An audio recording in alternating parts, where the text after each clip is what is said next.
Here we go.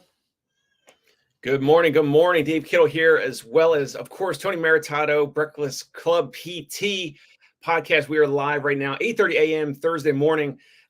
There's some topics we're going to get into. How to legally and compliantly make $300 per visit from Medicare Part B.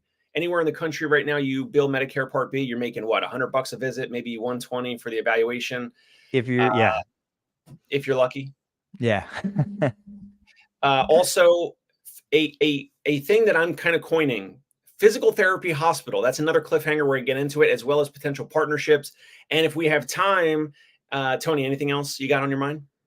Well, those are amazing topics. I just want to take 2 minutes, 3 minutes and talk about having Urson on, because I am blown away that he said, one, that product sales was probably the biggest part of his business right now.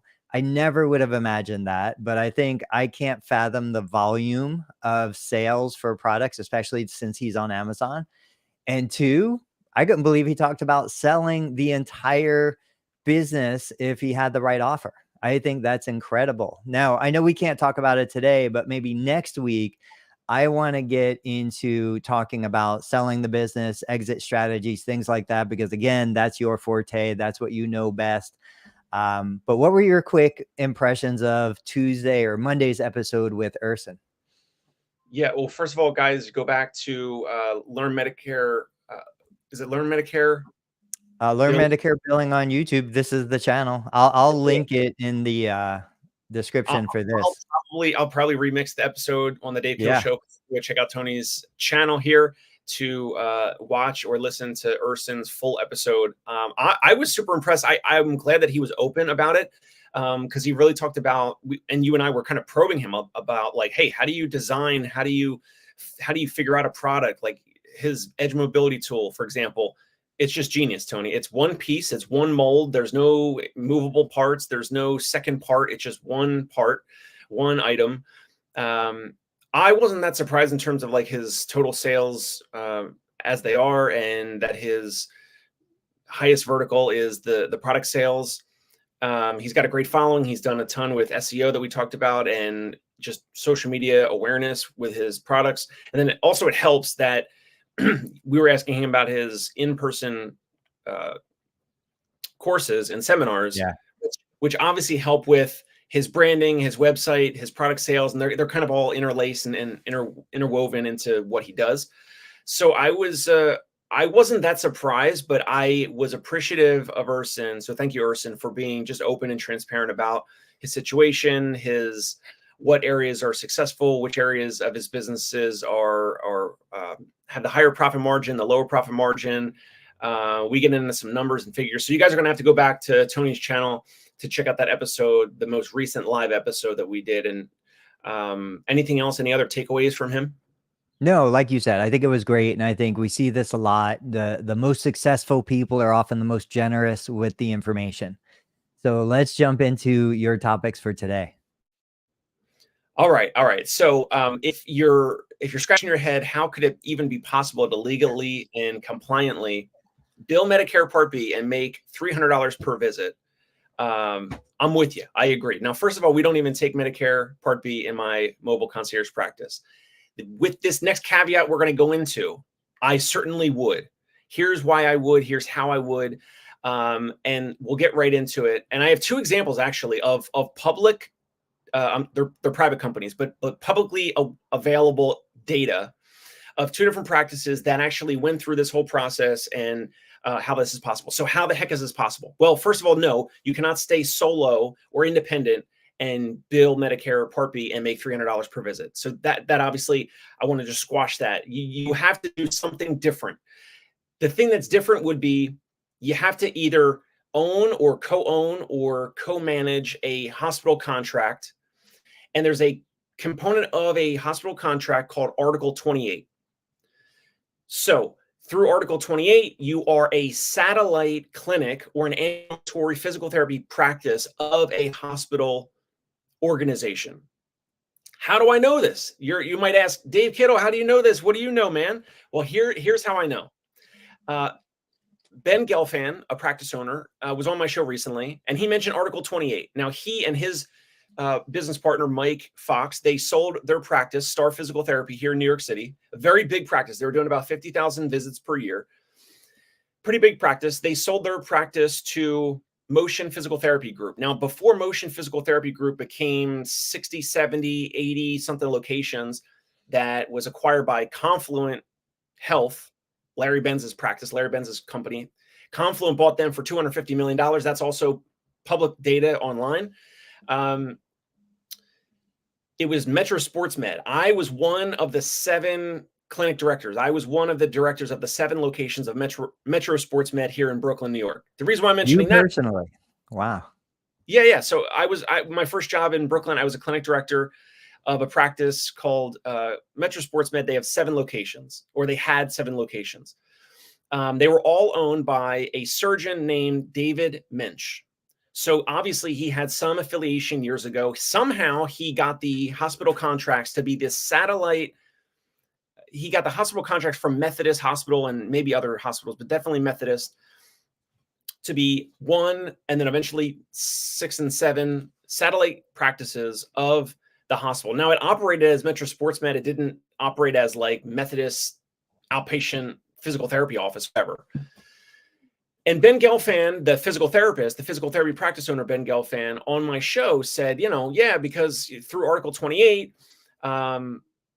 Metro Sports Med eventually raised some money, and then they rebranded to Motion Physical Therapy Group. Motion bought Star Physical Therapy. Star Physical Therapy was a pure play private practice. But with the hospital contract and a component called Article 28, which, by the way, this is probably going to be part 1. I'm going to speak with Ben Gelfand today or tomorrow and some other folks. I'm doing more research on this because this is actually something that could be doable, and it could be possible, because I feel like with all the challenges with Medicare, this is not pie in the sky, Tony. I'm actually making this topic today because this is something that we could all potentially benefit from. It would have to go into the later component of partnerships, which we're going to talk about. Okay, so anyway, so the hospital contract, Article 28, and Ben Gelfand, the practice owner of Star Physical Therapy, said, yeah, well, Motion, of course, they get the hospital contract because they came from the Metro Sports Med platform company with the hospital contract, and they were backed by private equity, millions of dollars of private equity. This is all, again, public available data. And that's why private equity goes in and buys hospital contracts, or they go and buy practices like this that are affiliated with a hospital contract. So let me pause there because that's a lot, and maybe there's going to be some comments or questions. There's more to it, and there's more ideas around it. But so far, does this sound like asinine? Does this sound something that, do you have any issue? I want you to poke holes in this, Tony. So what do you got for me so far? I can. I totally understand where you're coming from. I'll tell you, this is something that's absolutely not on my radar in any way. And I think most of the therapists watching, it's not something on their radar either. Now that you're saying it, I go back through some of my memories, and I do remember there was a group that I know of where the hospital didn't have outpatient therapy services. This group was connected to the hospital through just personal connections. And they were a private physical therapy group that said, hey, let us do your outpatient therapy services. We'll come in, we'll connect. And of course, it was the only group in this particular town. So they got all of the business. Eventually, they spun off onto their own. Then they eventually became acquired by another larger corporate group. But again, these are the kinds of things that I think most of us, we're not going into this thinking of that. We're going into this thinking, I want to treat patients. I want to be the provider. I want to deliver my service. We're not understanding the logistics that happens behind the scenes. And then, of course, we get frustrated because we're like, we can't afford to do this. But there's so much more. There are so many deeper layers to this. So I love where you're going. I love this information. And I had no idea, as a new grad, you came out as clinic director. That's awesome. So I worked for a couple years in New Jersey as a staff physical therapist, like Gotcha. 2.5 years. Then moved from New Jersey when I got engaged, moved from New Jersey to Brooklyn. that's a whole other conversation. Ed Mearsh, who raised the millions of dollars from Pharaoh's Capital, this is all public, to go take Metro Sports Med from 7 locations to 100 and then down to 70 or 80, whatever, and went from there. So he hired me, and I connected with him cold through LinkedIn. Another topic for another day. Yeah. And he hired me to be a clinic director. So I guess I was still kind of a new grad, 3 years out as a clinic director or Yeah. something like that. I don't know. That's awesome. And for again, for people watching, you know, I will say that like at one point we had opened a physical therapy practice. We were not connected to or owned by the hospital, but next door to me in my physical building, there were 2 surgeons that were employees and owned by the hospital. There was hospital owned outpatient therapy literally a mile up the street from us. And I was like, hey, make a connection. It's stupid. Why doesn't the hospital just come in and acquire this clinic for me? Now, I didn't connect with the right person. So the person that I did connect with, that was an employee of the hospital, said, no, we're not interested in acquiring you. But I really do think that therapists should be thinking in this way if they're looking to grow beyond just patient care and actually have a business that can be acquired, that could be an acquisition target. We're still in an ideal position for the hospital to just buy us out. I don't know why they haven't yet, but it's not something I'm actively pursuing anymore. So go ahead. Let me hear the rest of this. Now I'm glad you just mentioned that, because on all these other episodes, Tony, you do mention like you have a hospital right across the street. So I want to say, to just clarify, the hospital across the street most likely is billing Medicare Part B and making Yeah. about $300 per visit in revenue, and you're making 100 or 120 or whatever, 109 or whatever it is per visit. Let's talk about that. So in the comments to this video, I shared a link to another video that shows you how to check local Medicare fee schedules. So you can go see if you're not contracted or you are and you don't know what the reimbursement rates are because you're an employee. What's interesting here, and I wonder, and you probably don't know this to this level. So we're an outpatient private practice. We bill place of service 11. With Medicare, like you said, I use PTA, so there's an additional reduction on the reimbursement with a PTA. There's a MPPR reduction. There's a sequestration reduction. So regardless of the allowed amount, if we do a 3-unit Medicare visit, you're probably looking in the low 70s for reimbursement. But that being said, when I said we bill place of service 11, when we're talking about non-Medicare insurance payers, there are local Anthem Blue Cross Blue Shield plans. When the hospital outpatient, especially on campus, bills those plans, they don't bill 11. They don't bill something else. They bill 22, place of service 22. And when you look that up, it says, quote, a portion of the hospital's main campus, which provides diagnostic, therapeutic, or surgical, non-surgical, and rehabilitation services. The way certain policies are written, when an Anthem Blue Cross Blue Shield patient goes to the hospital for outpatient therapy services, it's billed with place of service 22. Certain plans, it's a one-time copay for the entire episode of care. They could go for 20 visits. They pay one copay one time, $25. That same patient comes to me. They pay a copay every single physical therapy session because I bill place of service 11. The reimbursement, I don't know what the reimbursement is. I'm sure it's higher for the hospital, but I wonder if this is one of those things that's similar in that because the hospital is using place of service 22, I'm using place of service 11, they're getting higher reimbursement rates, but I'm not eligible to bill place of service 22. It could. I don't know that granular detail, like you said. Yeah. And I'm going to be finding out more about this. So I don't know with Article 28, and now you're saying place of service 22. It does sound like for Article 28, it's definitely for New York State. But from what I'm hearing so far, what I'm seeing so far, is it's probably similar across the country, maybe even the same Article 28 across every country, meaning every hospital, near you in Ohio and all the others, like that's either that and or the location code, the service location code, whatever it is, all this is all tied together. And that's what you just said is a perfect segue into the opportunities. So here's the opportunities or a potential solution. Now there's it's kind of like a crossroads. It's kind of like it's like a fork in the road. There's 2 ways to go, right? Well, one way is like Tony just said, which is you get acquired by that hospital system. Well, they're going to take over. They're going to, they're going to buy more than 51% of your practice. Maybe they let you keep 20 or 30% and then buy the rest of that in, 3 to 7 years down the road or whatever. So maybe you catch a little bit of that upside. That's one way.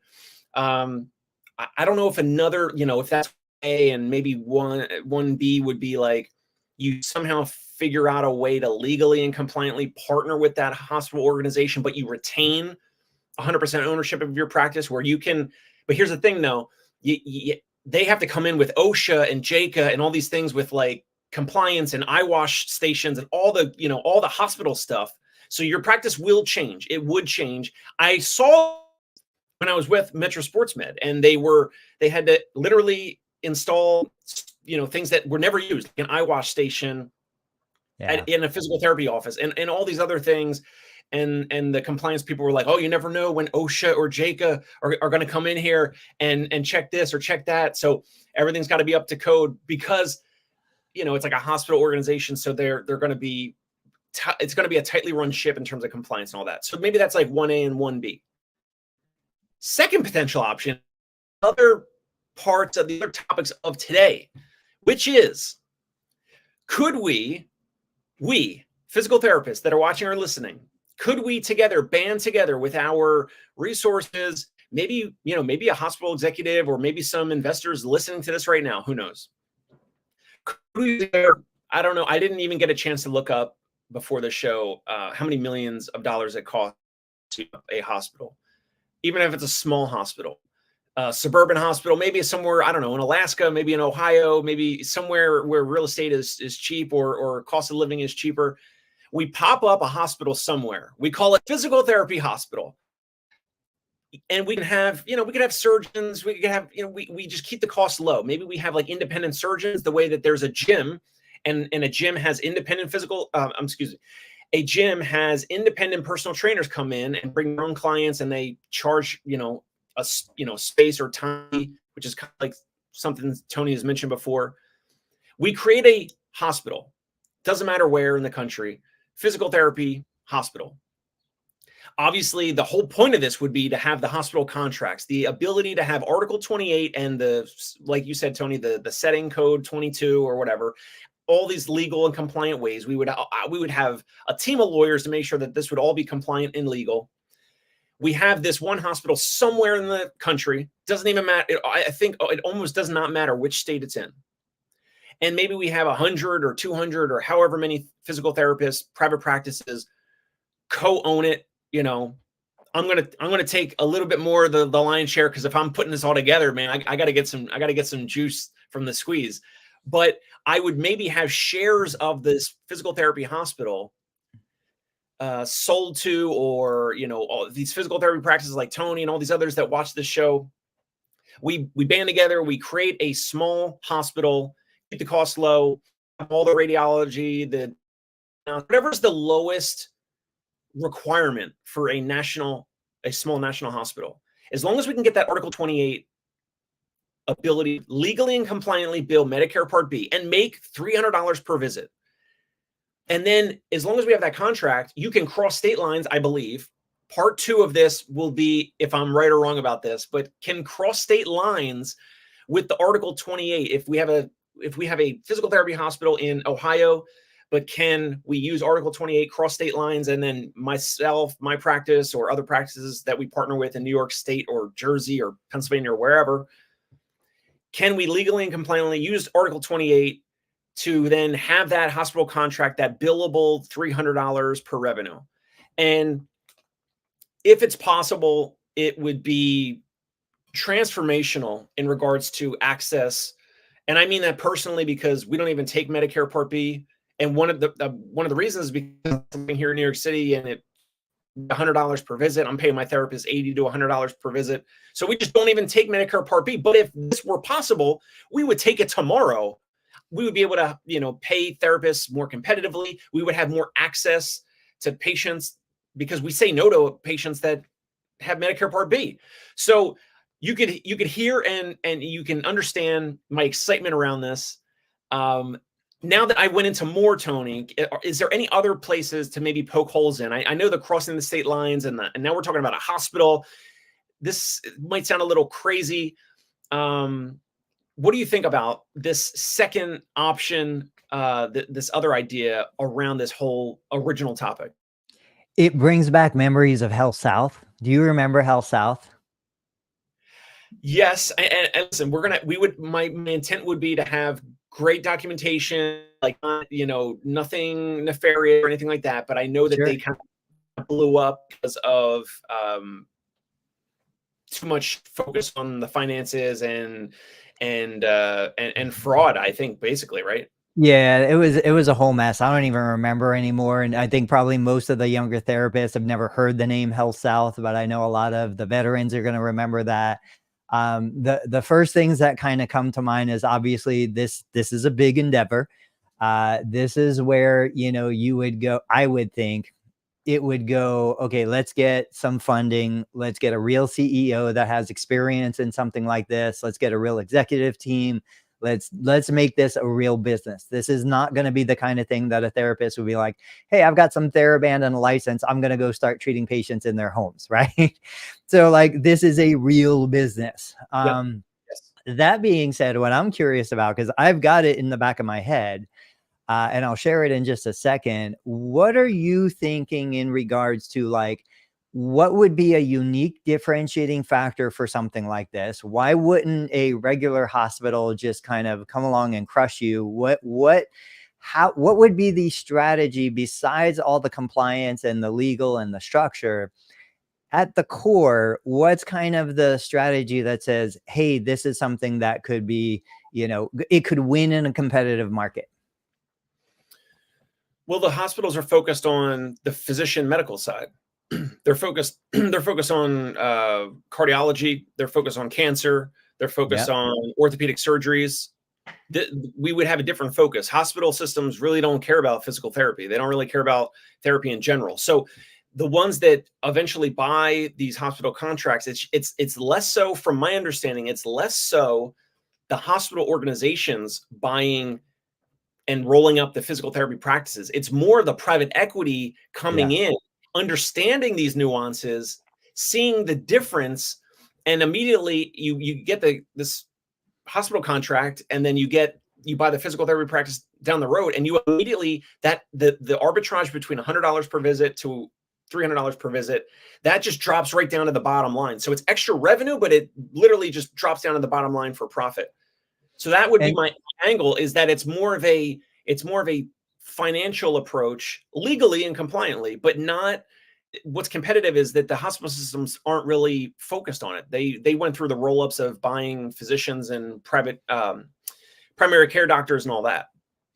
yeah, and I think so. My approach to this, and I've shared this publicly before. I think what somebody needs to do, I love finding that just simple formula. The simple formula, how do you cut off the oxygen for a hospital that's competing with you? You take the therapists. Like if you come into a community, take my community, for example, hospitals are everywhere. There are so many hospitals. There's 2 hospitals across the street from each other, just up the road from me. But when I go to those hospitals and I look at the clinicians, the clinicians are great clinicians. They're doing their job. They just want to treat patients. They don't want to think about all the other stuff. So whatever those clinicians are making, I'm just going to throw out a number. Let's say they're making $50 an hour as a staff therapist, outpatient hospital. Um, if I can go to them and I'd be like, hey, I'll pay you 75 an hour, knowing that I'm going to get a significant bump, knowing that if I can recruit those therapists away from the hospital, that hospital can't deliver Right. therapy services. So I would look at this as, okay, stage 1, I look at who's going to be the executive team that's going to run the business and has experience in this world. Certainly not me. Stage 2, how can I buy a failing hospital right now? I guarantee there's got to be hospitals somewhere in the US Let's that do are it. failing, that are going out of business, that you're just coming in there to buy all of their existing contracts and resources and things like that. Stage 3 is then I identify a community where I'm like, there's 1 or 2 competitive hospitals. They've probably been around a long time, like my city. I could probably go in there, recruit those therapists, pay them 50% more than they're making right now, knowing that I am going to double and triple average reimbursement rates anyway. And I don't care if I even make money on the therapy, because this is a venture-backed investment. I'm going to make money in the big picture of things. And so, once I take away all of their staff, now I cut off the oxygen. Any referral they get, it doesn't matter, because they don't have the capacity to treat those referrals. Those patients are going to start coming to me. And so I think that's the key differentiating factor and the competitive advantage that would allow something like this to happen. It's kind of like what happens, when a Walmart or a Home Depot go into a city, and then all of a sudden everybody starts going to them and the small mom and pop shops go out of business. It's just kind of the reverse. It's we're going in, we're taking away the hospital's ability to deliver outpatient therapy services, because we're taking all the resources and we're paying the therapist 50% or more. So it's a win-win-win. The only people that lose is the hospital. Yes, I love it. Okay, so really quick. So here's a question, as an example of some figures of how this could be dramatically. It could be dramatic in terms of increase of profit legally and compliantly. So Ben Gelfand was on my show. Big practice, New York City, the biggest outpatient clinic square footage wise in New York City, aside from any of the hospital owned institutions, right? So they were the ones doing 50,000 visits per calendar year. He mentioned that on my show. So of that, I didn't get a chance to even ask him. I ran some numbers before this, but I want to hear it from you. 50,000 visits per calendar year, Tony. What do you, I have no idea, but what do you think the percentage of Medicare Part B patients would be from a random outpatient practice that's doing 50,000, like, or you, like, is it 25%? Is it 30%? Is it 10%? I don't know. Yeah, I can tell you, obviously geography plays a huge role. When we were down in Florida, we were 78% Medicare Part B. Here in Ohio, we were about 23% Medicare Part B. There was a huge shift, obviously, when Medicare Advantage became more popular. We would have been somewhere in the like 57% range here in Ohio before Medicare Advantage. Once Medicare Advantage came into the area, we dropped down into the low 20s as a percentage for Medicare. I've got to think, New York, covering such a large area like that, wherever he was doing 50,000 visits. I don't know. I'm off the top of my head, totally random guess. I'm going to say he was probably somewhere in the 18 to 27% traditional Medicare Part B. Perfect. Okay, so I ran this number before this. Yeah. I said 25%, which is right in the window of what you just said, of 18 to 27%. Okay, so follow me for a second, folks that are watching or listening. 50,000 visits of this practice, Star Physical Therapy, which was acquired by Motion PT Group. So we're going to take 25% of that. So that would be 12,500 visits per calendar year. Now, again, we're saying when you're independent, you're a private practice, you're making about 100 now, maybe it's more than 100, but we'll call it $100 per visit for Medicare. With the hospital contract, when Motion buys them, literally the next day or the next quarter or whatever, they're now making $300 in revenue per visit through Medicare Part B. So we'll say the arbitrage, the difference is $200 per visit, right? Approximately. Yeah. So from the 12,500 visits, so that's 25% of the practice, Medicare Part B. So 12,500 visits times an extra $200 in revenue for this practice.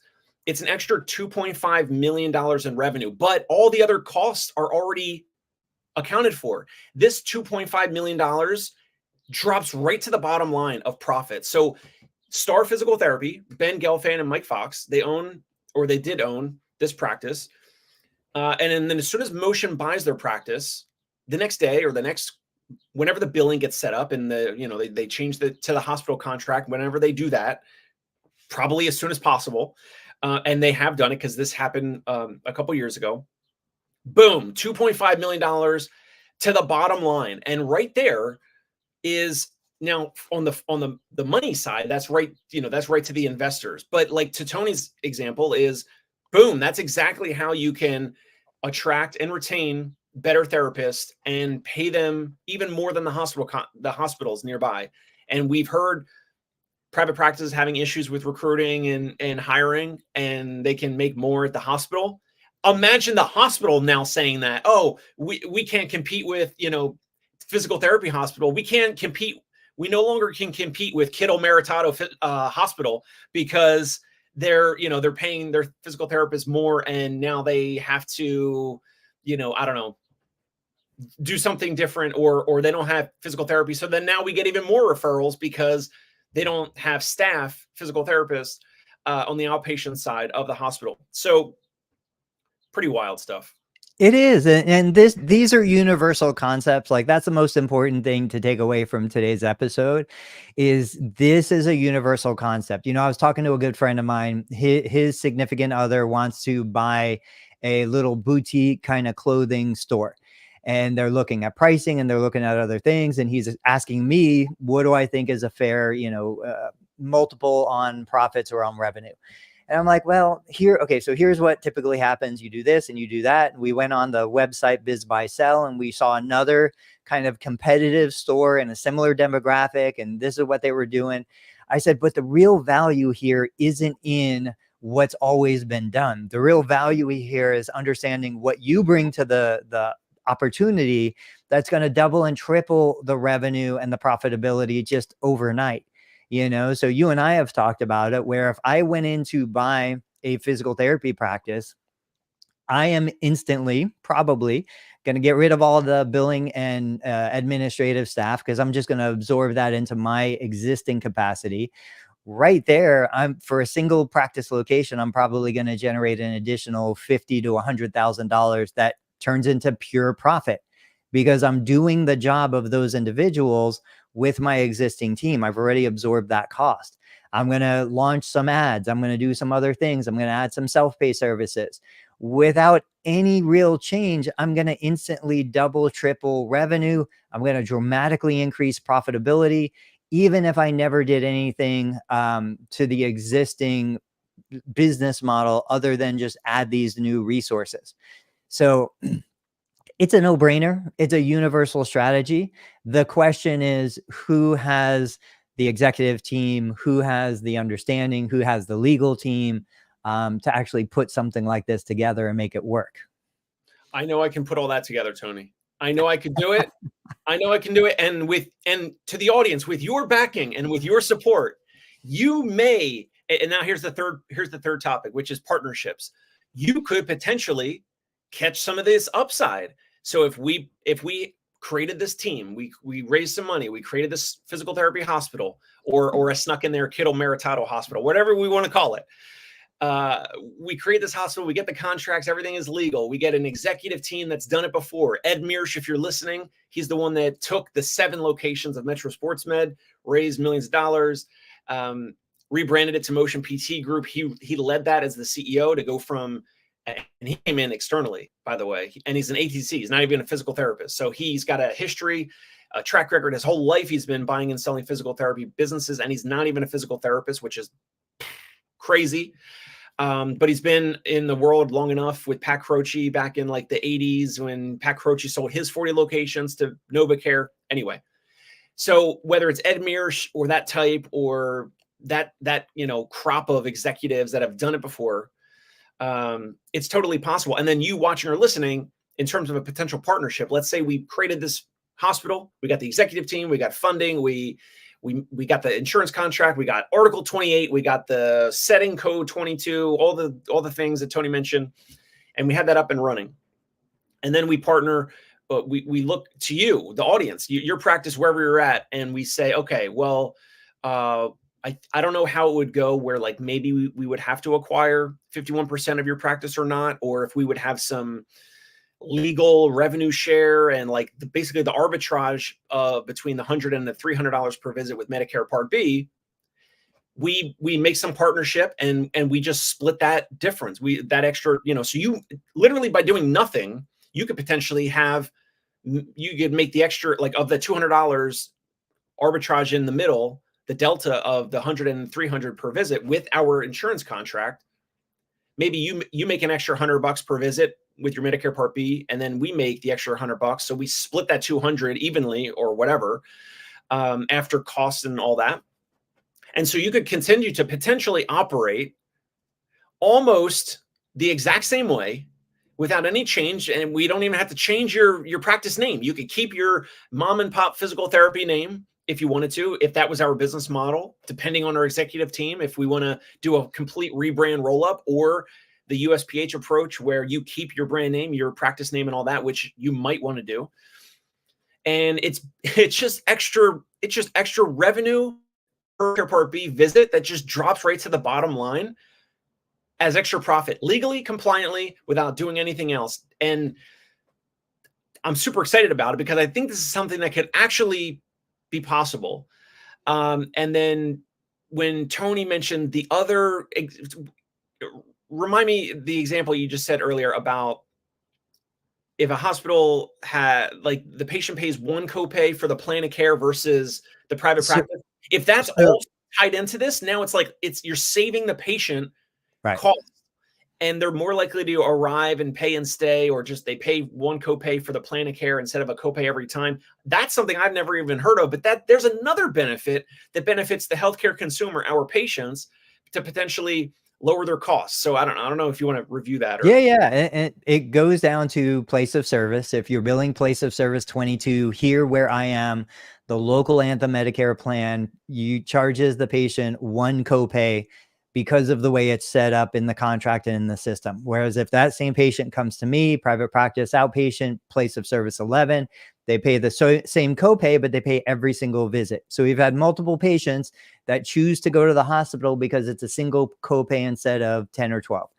I have to think, hold that thought. I have to think the same way Medicare pays more for reimbursement to this entity, other commercial payers are going to pay more for reimbursement to this entity. We know United Healthcare and Cigna and other payers are paying low either day rates or capitated rates, but this is a whole new world. My question to you is, and I know you wanted to say something, why do you think nobody's done it yet? I don't know. Like, it's insane that since I posed this to you over messaging yesterday and I said, hey, I got some topics, my brain has been just running wild with this. Like, I don't know why the private equity firms and companies, it's like they know the insider baseball. They got the insider, the insider tract of like what's possible. Here's why I think. So like whether it's Confluent Health or professional PT. And there's another example that I'll say in a second as to why, but the bigger companies, the bigger corporates, the ones that are already affiliated with the hospitals, they don't want the private practices to know, Tony. They don't want us to come on a podcast like this and talk about it. And another example, I gave the Motion PT group and the Star Physical Therapy example. I saw some other diagram, I don't know, on LinkedIn or somewhere, and it was showing all the big groups, who they're backed by. So all the big corporates like ATI and Athletico and whatever, all the big groups. And in New Jersey, and now outside of New Jersey, there's been a group that's been growing called JAG Physical Therapy, JAG Physical Therapy, started by John Gallucci, who I think is a PT, ATC or whatever. And then they they had like somewhere around like 40 or 50 locations. They acquired or merged with One-on-One Physical Therapy, which was Brooklyn and Staten Island only. One-on-One had, I don't know, 25 or 30 locations at the time. So the past 3-4 years, they were called JAG One. And now recently they dropped the one and now they're JAG Physical Therapy again. So now they have, I don't know, 70 or 80 or something locations in the area. On that diagram I saw on LinkedIn, they are partnered and or backed by St. Barnabas Hospital in New Jersey, which is near where John Gallucci started JAG Physical Therapy. So there's another example as to why. And to answer your question about how come no other physical therapists are doing this, talking about it, whatever, it's because the JAGs and the Motion PT groups and all these other private equity backed groups and the groups that are already affiliated with the hospital, they don't want you to know because then we would be competition for them. Sure. And then the other independent practices in the area, now have, multiple buyers instead of just that one buyer. And those buyers, Tony, if this is not already obvious, they can pay you more for your practice. They can, the hospital across the street, Tony, you said before, oh, I'll sell for 3 times earnings.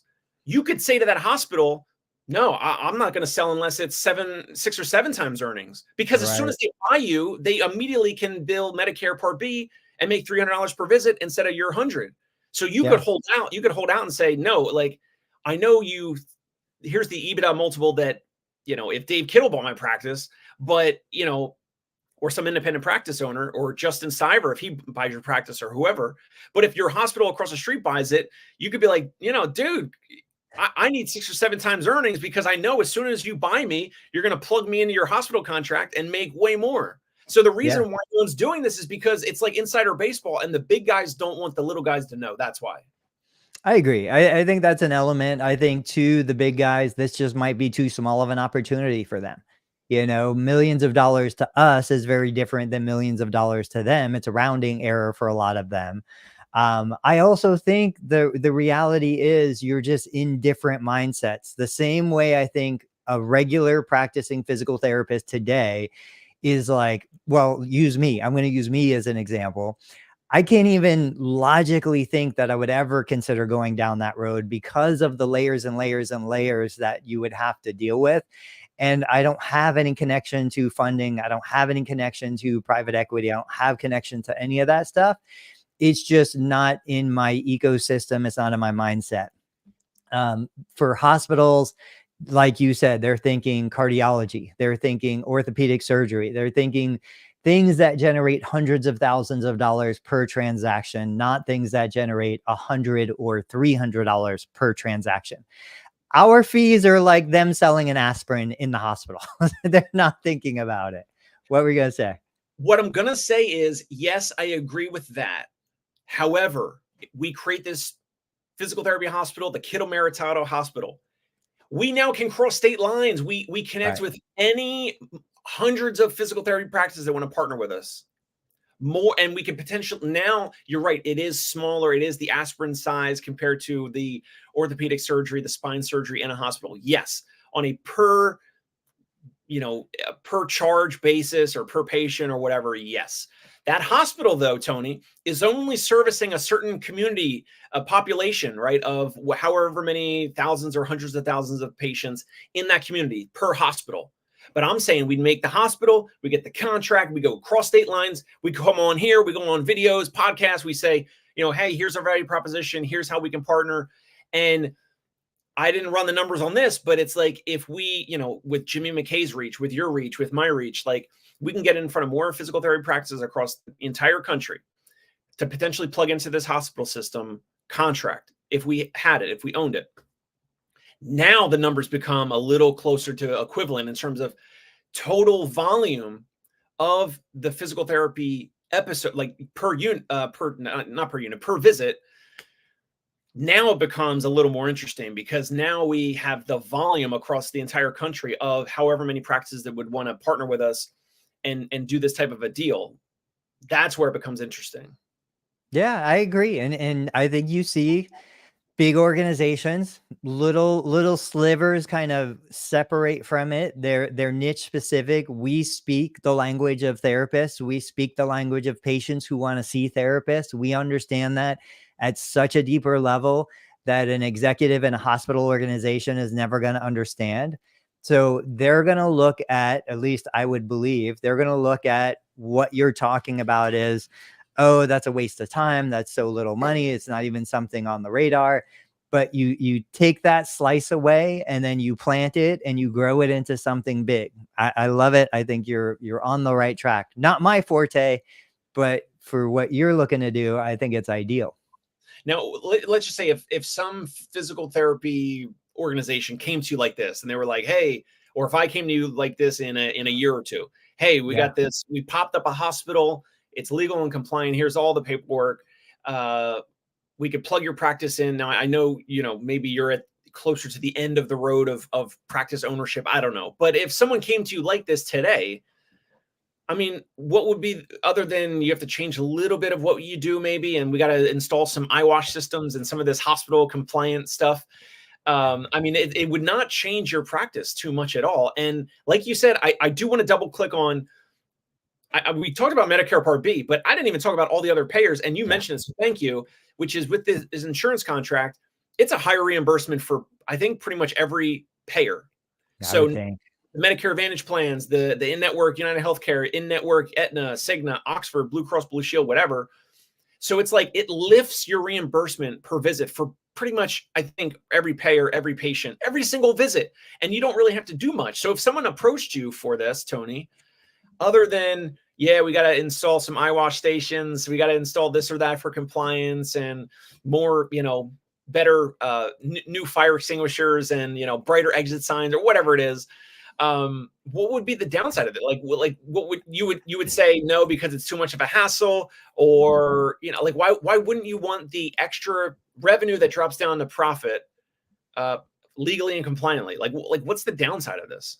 Before I answer that, the thing I keep thinking every time you say eye wash station, I keep thinking of a therapist accidentally squirting ultrasound gel in a patient's eye.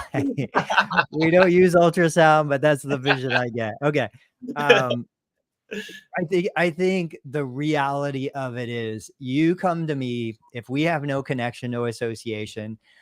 I don't trust you. I don't trust you. You're going to destroy the little bit of profit that I have in a current outpatient clinic. You're gonna, it's too good to be true. You're gonna put me on the hook for something. I'm gonna lose everything that I spent the last 20 years building. Suspicion, like we are the most suspicious, most distrusting, most insecure profession when it comes to that kind of stuff, but rightfully so. There's been so many bad stories out there. I really think that would be the biggest roadblock. Now, you mentioned you, Jimmy, me. Like, I do think we have a little bit of trust. We have a little bit of connection with the community. So, if we started with individuals that we at least know to some capacity, we overcome that first obstacle, that first barrier. I think obstacle number two still is going to go back to recruitment. And I think anybody who wants to do something like this, you need to have a recruiting machine behind you. You need to be able to bring therapists on board. You need to be able to hire, whether you're recruiting new grads, students, whether you're recruiting therapists away from existing employers. I would never personally step into something unless I knew that recruitment machine was in place, because that is the biggest roadblock to getting something off the ground. But other than those two things, other than I don't trust you, this sounds too good to be true, and how are you actually going to get therapists working for you? It's a great solution. I mean, it makes total sense. Like, why are we still picking up pennies in front of a steamroller with these horrible contracts if there's an opportunity to create better contracts? This is, you and I talked with, was it Amit about this? And we talked about negotiating contracts and all this stuff. This is how we negotiate better rates and better contracts. Exactly. So I think personally, if I were to do this, I would be able to personally get X amount of at least a small number of owners together. But Right. if I came to you and you didn't know me, I would approach you with we would sign a mutual non-disclosure agreement. Then I would show you case studies. I would say, hey, here's the reimbursement of this practice of Ohio physical therapy or whatever. Here's the date. Here's the date of billing. Here's what it used to be when they would bill on their own, and here's what it's been like since. Here's our legal and compliance division or whatever. Here's what we do to make sure that this is not going to turn into Health South. Here's what we do to make sure that here's a clear case study. Here's the practices, the private practice, the independent private practice. Here's their revenue. Here's their profit before this, when they were independent. Here's what it was afterwards. And here's a video from, Ohio Physical Therapy PT practice owner. Here's a video of them. You can call them. You speak with them. Another thing, by the way, that when I spoke with Bob Babb, so he sold 10 or 11 locations to Ivy Rehab.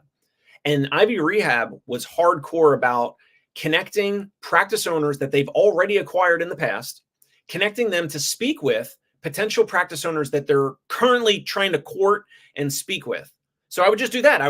All this stuff like just copy the game plan of others that have done things like this already.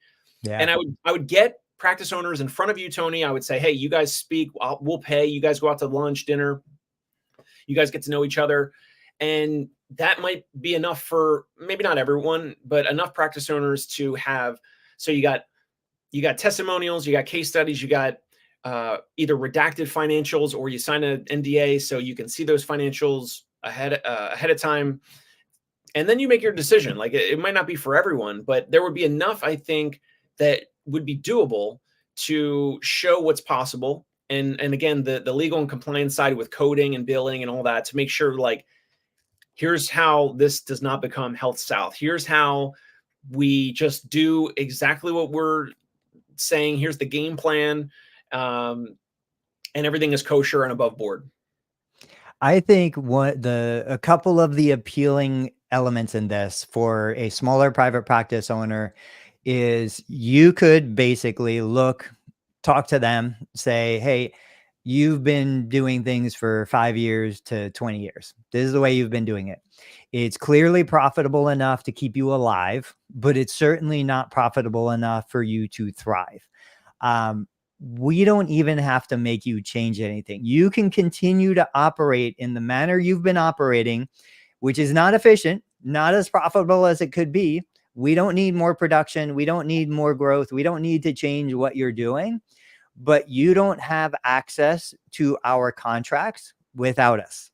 So basically what we're doing is we're saying, hey, let's do this partnership. You can gain access to a contract. You change nothing and you increase revenue and profitability. We take a cut of that, or you don't. And you just continue to do what you've been doing. If you're happy, if you're satisfied, if this has been your dream to work 60 hours a week and barely make more than a staff physical therapist, you're more than welcome. I'm just kidding. Don't say that. But that's the reality, is you're ultimately saying, hey, look, we have access to something you don't have access to. It's again, it's almost like you're selling the platform. When I think of Facebook, there are people that have built $1 million businesses on Facebook. Without Facebook, they wouldn't have access to the Facebook community. You take Facebook away, they're going to struggle, trying to sell their wares for pennies on the dollar. You're basically providing the platform for them to increase revenue and profitability, even if they didn't change anything.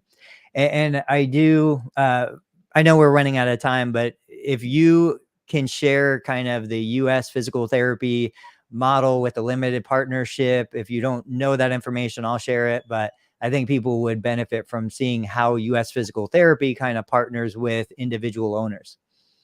Sure. I'll explain as much as I know, and anything that Yeah. I miss, you can fill in the gaps. So US physical therapy, I think there's only like 2 public companies in the US. It's US Physical Therapy and I think Select Medical. I don't know if there's a third that own physical therapy practices, that own outpatient practices as their pure play.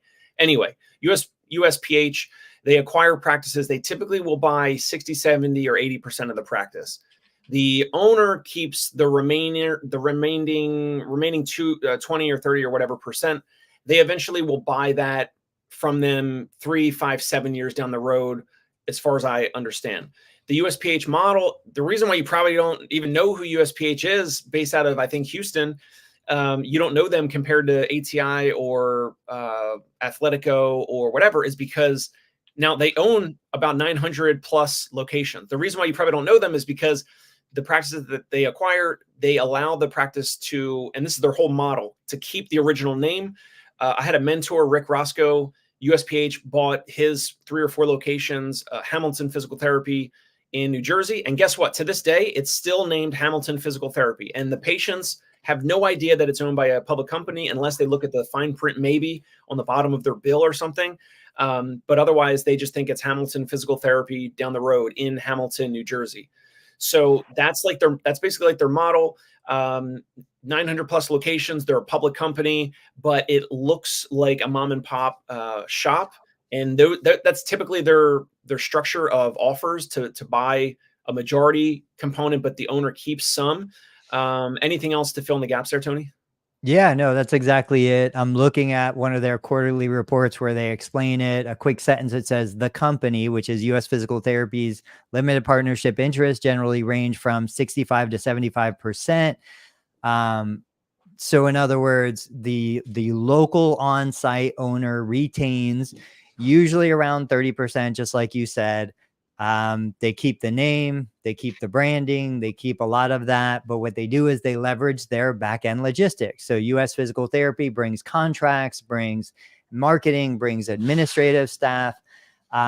It's crazy that if you go into a town with 100 individual private practices, each one of those individual private practices is paying a ridiculous amount of revenue to cover operating expenses. But if all of those 100 locations were operating on one back end, you cut costs dramatically. Even if you didn't have access to a contract like you're discussing, Yep. you just in leveraging that opportunity, you would increase profitability dramatically. You would increase, bottom line take home profits dramatically. Um, just that. I mean, that's a model in and of itself that I think is totally doable from a logistics end. Absolutely. Yeah, totally. All right. Closing thoughts. What are you thinking? Well, thank you for letting me get that out today. I talked a lot. You balanced the episode perfectly. My takeaways would be, I don't know, message Tony and I, or comment below, comment on the YouTube, whatever it might be. Let us know your feedback wherever this is posted, LinkedIn, Facebook, wherever we end up posting this all over, or at least when I post all over. Let us know your feedback. Like, is this something that, if you're a practice owner, is this something that is appealing? Is this something that turns you off? Does it sound like we're talking about money too much? Like, of course we're still delivering the same great patient experience. Like, look at my Google reviews for my practice and my therapist. Like, we deliver a great patient experience. So I don't want that to be lost in this whole discussion. That would be my main takeaway of just, I just wanted to present something different that is possible, legal and compliant. But let us know your feedback. That's really my takeaway. It's just like, I wanted to lay this out there. Let me know what you guys think. How about you, Tony? Any thoughts or takeaways? Ray said, no, it's perfect. I love it. Ray, thanks so much for watching and commenting. Yeah, I always say, like, there are more food shows, more food tutorials, more food channels than ever before, and Americans are cooking less than ever before. The term food porn became super popular. This is like business porn. I just love it. It gets me excited. And more than anything, it gets me thinking in different ways. That's why I love listening to the Dave Kittle show. Guys, go to his channel, go subscribe.